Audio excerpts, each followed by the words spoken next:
Councillor বাপ্পীর নির্দেশে খুন করা হয় ওসমান হাদিকে। মিরপুরের সাবেক ওয়ার্ড কাউন্সিলর ও যুবলীগ নেতা তাইজুল ইসলাম চৌধুরী বাপ্পীর নির্দেশে ইনকিলাব মঞ্চের মুখপাত্র শরীফ ওসমান হাদিকে গুলি করে হত্যা করা হয়েছে।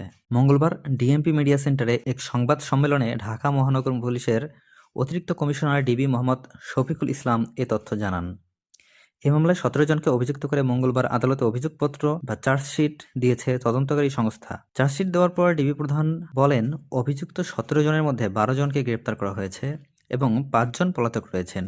এরা হলেন প্রধান আসামি ফয়সাল করিম, মোটরসাইকেল চালক আলমগীর শেখ, তাদের পালাতে সহায়তা করা মানব পাচারকারী ফিলিপ, হত্যার নির্দেশদাতা তাইজুল ইসলাম চৌধুরী বাপ্পী ও ফয়সালের বোন জেসমিন। তিনি বলেন, অধিকতর তদন্তে আরও যদি কারো সম্পৃক্ততা পাওয়া যায় তাহলে আদালতে সম্পূরক চার্জশিট দাখিল করা হবে। শফিকুল ইসলাম বলেন, ওসমান হাদি বর্তমানে প্রেক্ষাপটে রাজনৈতিক অঙ্গনে অতি পরিচিত ব্যক্তি ছিলেন। তিনি ইনকিলাব মঞ্চের মুখপাত্র হিসেবে ভিন্নধর্মী রাজনৈতিক ধারার সূচনা করেন। তিনি কার্যক্রম নিষিদ্ধ আওয়ামী লীগ ও নিষিদ্ধ সংগঠন ছাত্রলীগের বিগত দিনের কার্যকলাপ সম্পর্কে সভা সমাবেশ ও সামাজিক যোগাযোগ মাধ্যমে সমালোচনামূলক জোরালো বক্তব্য রাখেন।